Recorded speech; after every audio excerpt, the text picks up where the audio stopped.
100 বিঘা লান্টিনের জমি বুঝছেন, তা বিদিক দেশে বিয়ে যেমন ওই তো থাকে সসি বিয়ে শালা কুত্তর কোনো চাকরি বাকরি নাই, কাম নাই, আমরা নাই আলু সিঁচড়া খাচ্ছি, আলু সেদ্ধ খাচ্ছি, ওই যাই একটা এগুলা দেওয়া যায় না। যাম ওইগুলো তুমি বিয়ে দেশে যারা লেখাপড়া আছে, কিন্তু সেই সময় তো চাকরি বাকরি হয়নি, ওই বাড়িতে আসে ওই তো খায় আলু আর হলো যে গোটা আলু আর কয়টা করে চাউল দিয়ে খিচড়ি আন দিয়ে খায় পাঁতাল জমি কিন্তু 100 বিঘে, তারপরও ভাত পান। সঙ্গে গল্প করছিল, লোকের নাম হলো সমাজ। এখন ওর জামুক যদি প্রত্যেক দিনে কয় যে আপনার প্রত্যেক দিনে তিহারি ছিলাম আমার বাড়ি থাকেন, ওর জামুক তো সময় নাই, ও কলেজের পড়বে স্যার হচ্ছে সময় নাই, তো পড়বে স্যার চাকরি বাদ দিয়ে আসি কর বাদ থাকছি।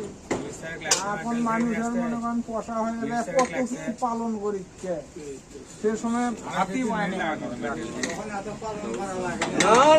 পালন করবি টাকা পাইনি। এখন বিয়ের চাই তো বড় আয়োজন হয়, ছড়ে খাটো ওই লোক কম তো, তুমি যে এত রাত্রে গাড়ি চালাচ্ছ, আগে চলাছ না কম তো, আগে তুই সন্ধ্যে পর্বে একটাই তো ভালো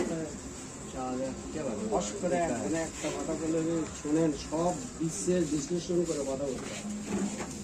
আজকে যদি এলে লোক না আবার তো ওই কার পরামর্শ